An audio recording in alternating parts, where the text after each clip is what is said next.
Am I the a-hole stories? Am I the a-hole for buying both my stepchildren each a Switch, instead of giving the second one to my nephews? My wife asked me to post this here cause it's causing a rift in our family. I've, 35 male, been with my wife, 38 female, for 5 years now and married for 1. She has 2 kids, 11 female and 8 male, from her ex who has 0 involvement since 8 male was born, and probably never will. I love them so much, they're my babies now, and I'm in the process of making it legal. Last year was tough on my older brother and sister-in-law, both 40, because they were both laid off, but so were my wife and I. I do, however, have a side hustle that because of the pandemic, boomed, so we are pretty stable now financially, not rich by any means mind you. They both work odd jobs and we've helped them every now and then with groceries and the occasional rent. They have 3 boys, 12 twins and 9. Because of this, my wife and I decided to host Christmas at our house and invite them, my mother, older sister and her daughter. Since everyone except for us were struggling, I handled the gifts and gave my nephews some stuff like shoes, clothes, some toys etc., while my niece got a $100 gift card. I spent anywhere between $100 to $150 per kid, and got both my children similar stuff. Everyone seemed happy and I was glad to help. Well, after they left, I gave my kids their other gifts because I didn't want to do it in front of my niece and nephews.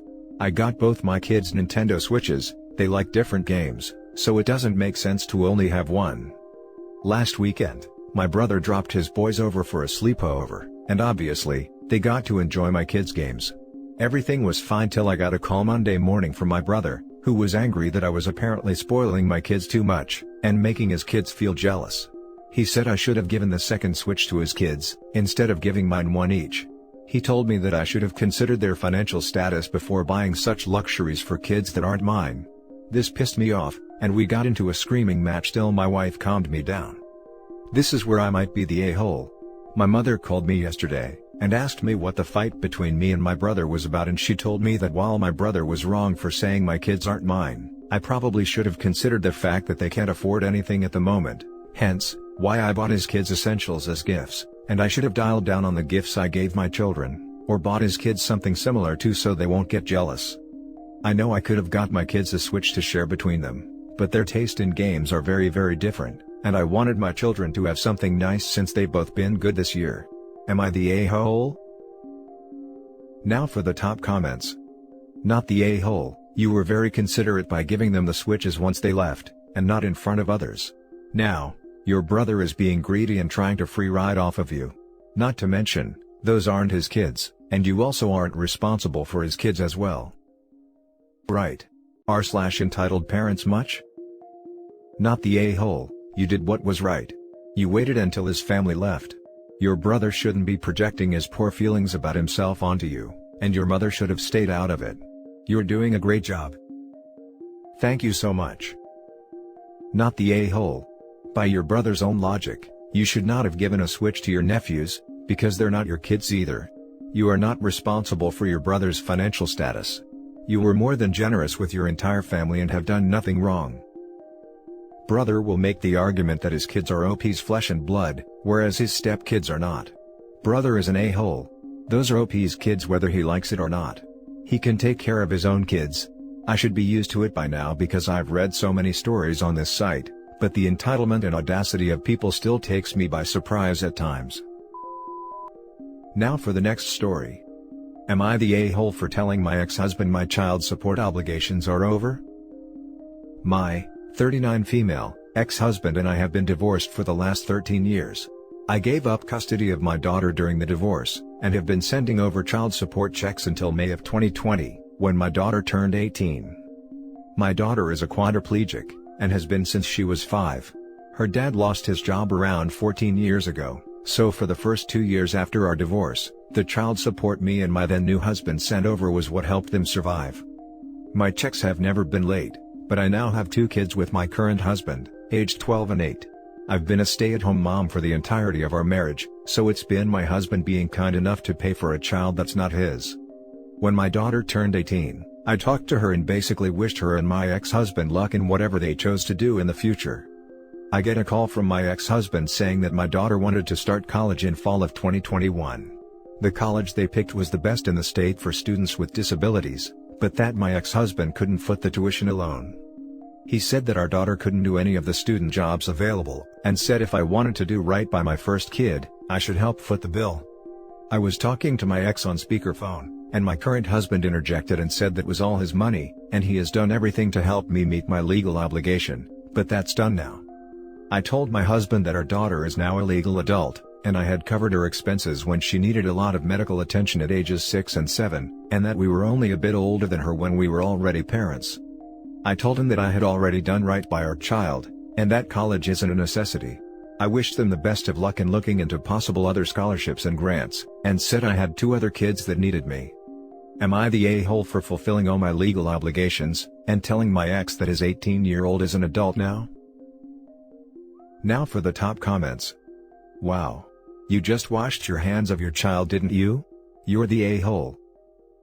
And, correct me if I'm wrong, but it sounds like A, left her daughter as soon as her daughter became quadriplegic, B, has provided minimal financial support as a mother and for some reason thinks that's sufficient, and C, that her 2 able-bodied kids should take precedence just because? Not the a-hole to your ex-husband, but very much you're the a-hole in regards to how you've treated your child. Guess you moved on to your real children and real family, and just left her in the dust, huh? No, you didn't do right by your child because you sent her money until she was 18. Doing the math, you gave up custody right around when she became quadriplegic. Doesn't seem like a coincidence to me. You've been a terrible parent. Am I the a-hole for fulfilling all my legal obligations and telling my ex that his 18-year-old is an adult now? OP doesn't consider her daughter her child anymore. You're the a-hole. So, if I'm reading this timeline right, you walked out on your kid right around when she became quadriplegic. That's undeniably terrible. You're the a-hole for that. As it relates to supporting her after 18, you're right, you covered your legal obligations. Damn, didn't spot that. You're completely right, OP is a truly awful person. That poor child. The next story is titled, Am I the a-hole for saying that I am glad my first baby died? I used to be in a very toxic relationship, partially my own fault because I was pathetic. A shy pushover who was too timid to have or voice out my own opinion. I viewed my ex-boyfriend as a strong and dependable person, and he could decide everything for us. When I got pregnant, I was scared and did not know what to do. I was not ready to have a baby and I turned to my ex, who told me that we should keep it, and he would take care of the both of us so I had nothing to worry about. Despite that I was still very stressed, not eating nor sleeping well, on top of the stress of hiding my pregnancy from my family and friends. I was to live with my ex, and avoid them until the baby arrived, in fear that they would see me differently. Now come to think of it, that was extremely immature and stupid thing to do. Anyway, things did not go well and I miscarried, almost died too because of how weak I was, and it was then I realized how much support my friends and family could provide me with. My ex was devastated with the loss, and even though he did not blame me for it, we broke up shortly afterwards as I moved back with my parents. Life from then on only got better. As of now, 9 years later, I am a happy wife of an amazing man, and mother of 2 lovely sons. We were in a family reunion a few weeks ago, when my sister-in-law brought up about my miscarried baby as she is a friend of my ex. Feeling that I have nothing to hide or be ashamed of, I told the whole family that I am glad that my first baby did not live. If it had lived and was born, I would not have been able to properly take care of it, and would not have broken up with my ex whom I realize by now is an abusive a-hole. It got a little awkward, but my husband managed to change the topic. A few days later on, my sister-in-law posted a long status saying that she could not believe that someone would be happy that her child had died, and that the general assumption that mothers love their children was a lie, something like that. It was deleted later. My name was not mentioned, but I knew that she meant me. My husband had an argument with sister-in-law, saying she is stirring up something for no reason, and she later deleted the status, but not before I read many comments agreeing with her. I guess that maybe I should not have said that as it may be a sensitive topic. Am I the a-hole? Now for the top comments. There might have been a different way to word it, but not the a-hole. Sister-in-law is an a-hole though. You were in an abusive/toxic relationship that physically sickened you while you were pregnant. You didn't intentionally kill your child. From what you posted, their death was a direct result of the physical state of your body, which was a direct result of the relationship, and the extremes that you felt like and were forced to go to. You're not the a-hole OP, don't let anyone ever tell you that you are. Seems like sister-in-law willfully missed the nuance, in that neither OP nor her first child are trapped in a toxic environment. Not the a-hole. I don't understand why your sister-in-law would think it was acceptable to bring that up in front of others. But it is the kind of thing that's probably best not said aloud in a group situation, because it sounds worse than it is and could easily be misconstrued. Sister-in-law is friends with the OP's abusive ex and 9 years on, clearly feels that the OP was somehow responsible for the bad relationship. Not the a-hole. They do not get to gatekeep how a woman should feel about a pregnancy and or miscarriage, especially when it isn't theirs. Your sister-in-law was way out of line and your husband did the right thing. Try to put those people out of your mind. Your feelings are not wrong and it's okay to be happy your life didn't go down that road. Honestly, terminations exist too. Lots of people know they aren't ready for children and do what they think is best to be more stable. OP is just glad she could get her life on track, instead of being forced to take on such a large responsibility. Not the a-hole. Now for the last story. Am I the a-hole for allowing my brothers to call me dad? Due to some unfortunate circumstances, I, 27 male, wound up adopting my two brothers, 11 and 7, a little over a year ago. It was difficult but we're doing well now. A few months ago, I picked them up from school and oldest called me dad, and sort of gave me the, please don't say anything eyes. When we got home, he explained that he told all his friends I was his dad, because it was easier to explain. Youngest admitted he did it too. I told them it was fine, and as time has progressed, it's gotten to the point where they call me dad all the time now. It's quite euphoric really. Their therapists had some concerns, but it's all sorted now. Anyway, we finally had a meet-up with our other siblings, and their families, at which point one of my boys naturally called me dad. My older brother, 29, got sort of twitchy, but nothing was said. Most of my siblings agreed to end the meet-up early and we went home. I thought it was because our other siblings didn't really talk to the younger two. Most of them had started their own families and didn't talk to our dad much, and some of them weren't actually aware he'd had a second kid with his new girl. That wasn't the issue, and the mentioned older brother unboxed me, basically calling me cruel for pretending to be their father and trying to replace our dad, and then proceeded to make out that our dad was this great guy, which is freaking hilarious considering they all hated him before he died.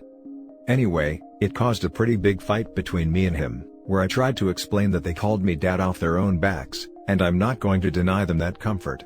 He basically said I was manipulative, and got our other siblings involved, who mostly agreed that the boys shouldn't call me dad, because it was unfair. My younger sister even had the guts to say it's not fair that they get to have a dad when the rest of them don't, which is frankly disgusting. I blocked most of them and refused to force my boys to call me anything they don't want to. Am I the a-hole? For anyone who may ask, explaining our family tree is too complicated, but dad had a hell of a lot of affairs. He has 27 bio children that I'm aware of. Not the a-hole. Your brothers calling you dad isn't harming anyone. It makes them comfortable and their lives easier. Going off this post, you're more of a dad to them than their father ever was. That's very true. I feel like I did most of their parenting honestly. He wasn't an awful dad, although I might be biased, he just had no idea what he was doing. And very clearly has no idea what a condom is. Not the a-hole. If the boys' therapists don't have an issue with it, and you don't, and the boys don't, everyone else can bug off. It's not your fault your dad couldn't keep it in his pants, nor is it your fault he died before your sibs grew up, and it's definitely not your fault he was a horrible dad. You may have some fun explaining when their future partners enter the picture, but that's a long way down the line. Not gonna lie, I feel like I've had way more women hit on me now that the kids call me dad. So, win-win. But jokes aside, I love them and I just want them to be comfortable, you know? Add a cute doggo to the mix, and you're going to be golden with the ladies. All jokes aside, those boys are lucky to have such a kind and mature older brother that was happy to take them in. You know, they've been asking for a dog for a while now. Maybe this is a sign. But thank you LOL. I do love my boys. Not the a-hole. And 27 bio children? No wonder your dad is hated. I loved him and was his only child, bar the two boys, who actively wanted to see him. My mother was mostly absent though, so he always wound up taking me with him to his next stop, which is probably why we got along so much more. And that's it for this video guys. If you have thoughts to share, leave a comment below. Don't forget to hit like and subscribe if you like this content. I'll catch you in the next one. Good day everyone.